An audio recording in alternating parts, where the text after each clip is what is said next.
Hello everyone, Alex RC for here coming at you with another video on the Arrma infraction. Yes, I'm still here and I apologize I haven't made a video in a long time.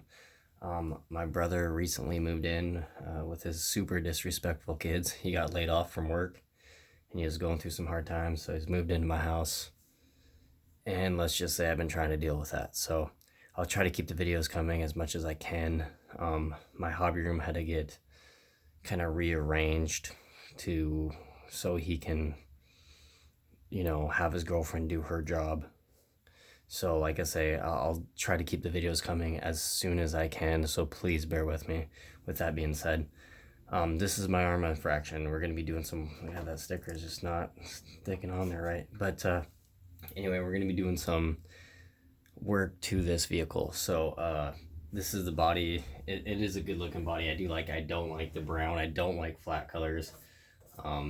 I like shiny. Being an auto body painter, it's probably why I like to make things shiny and look good. So anyway, I'm going to stick this body, stick it out of the way for now. Now what we're doing here, we're doing a couple things here. So I'm going to be adding a Yeah Racing fan. So this is the Yeah Racing fan with the tornado, twin tornado fans. My hobby shop had that in stock, picked it up. Like I say, I have never ran this yet. I have not had the time. Currently, right now, I am on temporarily unemployed. I'm temporarily unemployed, like a lot of people. And it's just dealing with unemployment's been a complete pain in the ass. Like literally, that's the nicest way I could say it. So that being said, you know what I'm saying, I'm doing what I can. But anyway, so we're doing that, and I'm also putting this thing in there. This Hobbywing Max 5. Now, if you notice, I put the Castle Creation 6.5mm bullet connectors. Now, when you do these connectors, you do have to adjust the tension on these connectors. Now, I made a special tool that I will show you later to adjust those. It's a special tool I custom did, and it works actually very slick. So when you do this in this vehicle and the infractions specifically, now this is speaking specifically for this vehicle. So some people say that to put a big speed control like that in the vehicle, you have to get that on eBay. You have to go on eBay and I got a little bit of solder right there on that thing, that little tab there. But you have to go on eBay and get this mount. I forgot the seller's name. But it's a little ESC mount where the ESC like is down here, where it like kind of sinks down in here. Let me see if I can get you guys a better view of this thing up close here. So, but yeah, it sinks right down in here. It kind of drops it down because the body kind of does sit low, but there is a gap. So what you have to do in order to get that speed control to work on this vehicle with using this factory motor, and keep in mind, seriously, let me just say this one time only, I'm only using this as a speed basher. I'm not really into that speed run stuff. Now, don't get me wrong, I might do a couple speed run stuff. I was kind of into that back in the day, but I'm serious. I'm really not into that speed run stuff because to me it gets boring real quick. So I'm just using this as an on-road basher vehicle for on-road purposes only. So that's what I'm building this for, not only A to B drag racing kind of, speed run kind of stuff. I'm not into that. That's awesome if you are, but I'm really not into that. It's not really my cup of tea. So that I really enjoy doing, you know what I'm saying? So with that being said, let's hop into it. So I'm going to put the cooling fans on here, the Yeah Racing ones. It's for the 1/8 scale motors. I do like the motor in this thing. I really do. I think it has enough power. Honestly, I really do. I will probably down the road be putting a bigger motor in it just because I like to upgrade my stuff. So when you do this, these motors have a 4mm bullet connector soldered on the end of these. Now, if you look at it, I did this last night off camera, so I apologize for that for anyone who wants to look. But these originally have blue, yellow, and orange. Yeah, they're right over here, actually. So yeah, they have these colors, the blue, yellow, orange. You see over there. But obviously they're all black because they're all soldered. But anyway, these are 6.5mm bullet connectors. These are the male ends over here. These are the female ends right here on these wires. So what I did is this is just the wire. Like if you buy a Hobbywing Max 6, Max 5, even probably an 8 scale ESC, the XR8 or whatever it is, this is what it comes with. I know for the Max 6, I've never bought the 8 scale hobby wing crap, but because I don't really like it, to be honest. I only like their 1/6 scale and up ESCs. That's about it. But anyway, it comes with these wires. So they already have a male end for the speed control. These plug into the speed control, and then it gives you ends right here, so you can solder it onto your motor if you need longer leads, or you can get female or male, whatever you wanted to use, ends, and you could solder them onto the end of these wires right here and put heat shrink on them. And make sure you really do a good job soldering, because I will tell you right now, the factory solder job on these 4mm bullets, I had actually, on these first two right here, I had hardly any solder holding them on. Hardly any. I'm being serious. There's a reason why I go through my RCs right out of the box. There's a reason for it. I know some people bitch, oh god, it's too much work, why do you do that, just drive it. Well, to me, those are the people that are very ignorant. Seriously ignorant, especially when you have a vehicle that's capable of the speed this thing is. So, literally, my solder joints were garbage right out of the box. Like, I'm scared to even pull that off. I'm not even joking. So I soldered these all nice, had them all filled with solder correctly. No, yeah, it's just, I can go on about that. But anyway, so yeah, I got them all soldered, heat shrunk, stuck together, so that way these won't melt. These 4mm bullet connectors with this CSC will probably melt them. Now, don't get me wrong, this CSC is way overkill for this motor. It is. I'm not gonna lie, it is. You don't need one that big, but I want to have one that I know I can, gear up and it can handle it. The only thing is the motor might get a little warm, but that's why I combat that problem with this. Yeah, Racing makes some awesome Tornado fans. I'm not gonna lie, their fans are awesome. So that's why I got that. So with that being said, we're gonna stick the fans on today right now. I'm just gonna take these wires. I got done with this like literally at like 1 o'clock last night. I sliced my hand open pretty good actually. It was bad. Like literally, that's the cut. But it was cut. It's cut actually pretty deep. It's been bleeding for a while. Now it's finally kind of soft. But yeah. So anyway, move these out of the way. I'm gonna try doing this without removing the motor if I can. If I have to remove the motor, it ain't the end of the world. These screws right here, you may be noticing they're not stock, because like Horizon Hobby does, they Loctite everything with red Loctite, so you can't get it off unless you heat it, and you still can't get it off or it's stripped out from the factory. That's what happened to me. So it was a real mess. But these are from a 1989 to 95 Ford Taurus show. These are the bolts that hold on the DIS module on the back of the intake. It's a gray distributorless ignition module. So yeah, that's what these bolts are for. They're a 5.5mm head. They have that little washer on them. They work really slick. They work great actually. So that being said, let's jump into getting this cooling fan opened up here. Let's jump into it. So these are the fans. They're both the same. I don't know why they have like 5 different packages just to package one thing, but it is what it is. And of course, let me pull out my trusty X-Acto knife that got me last night. So it was $30 for this through my local hobby shop. And it's good to have this because it will actually help keep your and if you want to know the part number for this, what I'm using is YA-0261BK. So let me get this all unboxed. You get screws. These are the screws you come with. So you get some screws. Looks like you get some aluminum spacers. These are actually aluminum spacers right here. Black anodized, which I do like. You get some short screws that are probably about 8mm, and then you get some like 20mm screws, 2mm button head, all of them. And then you get some like 30mm screws. So this is what you get. But these collars are aluminum. I do like to see that a lot actually. So I really do. It's always fancy looking when you get aluminum involved. And then yeah, Racing makes some good fans. I will say that. I'm not huge on their stuff, but they do make good fans. I will say that. So anyway, this thing you're gonna want to slide underneath there just like that, So basically just like so. So I'm going to try to stick this like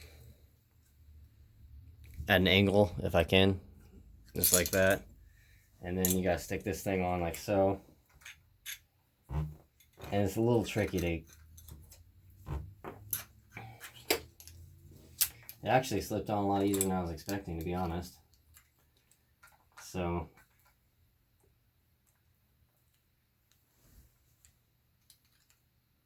you want to take your screws. Let me get this stuff open up real. All right, so once you get it on, there's this short little 8mm screws. They're button head, and you just screw it on. It's kind of tricky to get in there. I have mine at such a steep angle just because the wires are going to be bent like this. So this way, at least it'll pull air from the side, you know what I'm saying?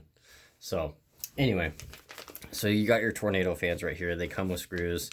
You can Loctite them. These screw hardware is kind of cheap, so be careful if you Loctite them and you don't have a high quality, or even if you do have a high quality and your tips get worn out, kind of like mine is.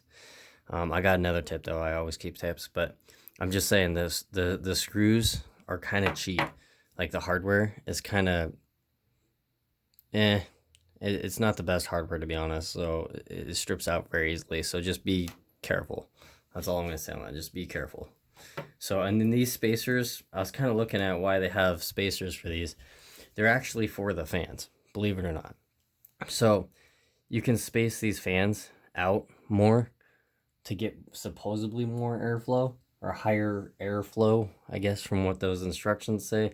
I was just curious why they have these fans. It's kind of weird. So you can have the air go through these cooling fins, and then the fan hits it. But the thing I'm thinking of, when you're like, let's say you're going, I don't know, 60 plus miles an hour, and let's say a rock flies up and you're turning, a rock flies up and you have those gapped, gets flung in there, or possibly, you know, gets sucked into the fan, it probably wouldn't be a good day. So I'm just going to put them flat against here so you won't need to use any of these screws right down here.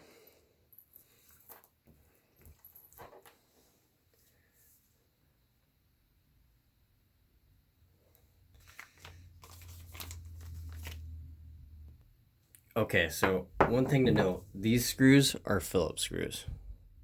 Okay, they're number 2 Phillips. Make sure you got a good number 2 Phillips.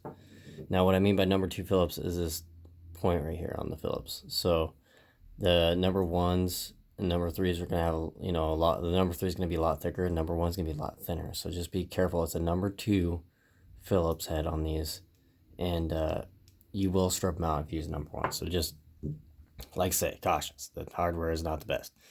And then there is a hole right here on where this wire comes out. See how it's a hole there? If you move this wire to the side, let's see if I can show you. If you move it to the side, you could pop it out of this little slide thing right there. See that little, I don't know how well you can see that. See that little gap right there? You can pop it out, the wire out to the side there. But you could risk pulling the wire out of the fan, like literally out of the fan. So I'm just going to leave that alone and have 3 screws in there. It'll be more than enough to hold it. So I'm going to stick mine with the wires going in the center here. You take your Phillips, hold it up, find the hole. Now I like to do diagonal when I tighten stuff. I like to go in diagonally, just because it just makes it evenly tightened down, especially with fans.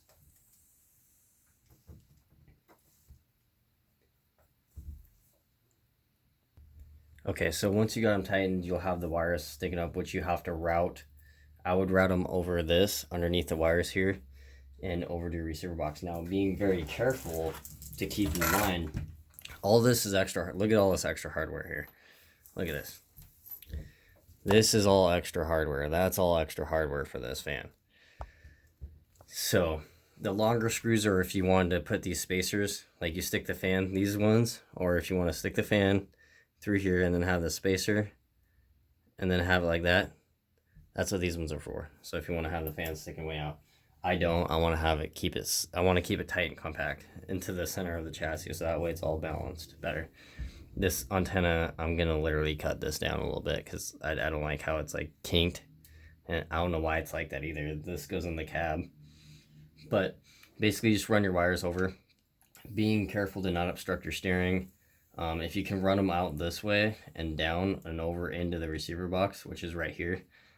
This is your speed control, electronic speed control. This is what tells your motor how fast to spin, reverse, brakes, whatever you want to do to it. This is your steering servo. But anyway, I would try to either route it over this and then down and then maybe zip tie it to a wire loom into the receiver box, so that way it's nice and neat. Or you can route it over this, literally just straight drag it over, put it like right here, and then route it down into the receiver box. You could do that way. It's either way you want to route it. I'm going to leave these right here for right now, just because I might get a little Y connector, which I don't have. I just looked. I might get a little Y connector and then plug these into a Y connector and just plug them into one port versus taking up 2 ports, because this will need 2 ports in your receiver to work. So just keep that in mind. But yeah, so anyway, that's basically how you install the fans, and it's on there tight. And these are really high quality fans. I do like them. Yeah, Racing makes really good fans. So hopefully these ones will last a long time.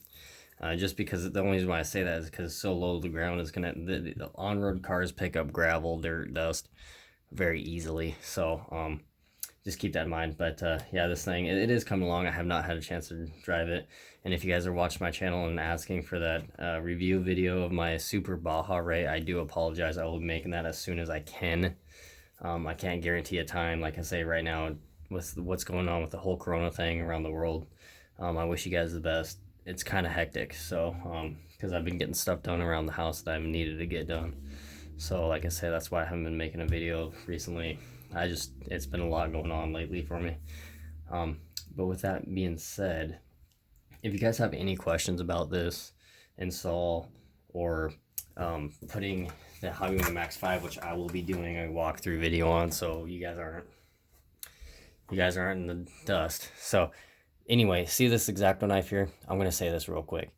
This X-Acto knife right here, I used to cut down this because originally there's a barrier right across here to protect the EC, which is totally fine for a stock ESC. But I cut this with an X-Acto knife, brand new blade, mind you. I always use a sharp blade. Well, wear gloves, wear eye protection, but do this at your own risk. I don't recommend doing it this way. But I took an X-Acto knife and I cut all along here. So basically what it is, I cut down here first, and I took channel locks right here. So I cut down here right at this end here. I cut right at this little corner here, just straight down. And then right here, there's a little piece that angles back, and I cut it right down here, okay? On that little piece that kind of angles this way, I cut it down, so that way this is basically a straight piece. Now I grabbed my channel locks here. I grabbed onto that plastic and rocked it back, and it kind of snapped it like right above here. So I took the X-Acto knife and I just cut it across here like that, and cut it across here like that, and cut this little piece off, and it worked really slick. But seriously, word of caution, because this is what happened to me. So do this at your own risk. You can get your cut. Now if you're not, a wimp and cuts don't really bother you that much, the chance of taking that, I guess do what you want. But I do recommend using a Dremel tool with a cutoff wheel, a die grinding wheel on it, a Dremel tool, and just do that. And just use a Dremel tool and wear safety goggles and gloves.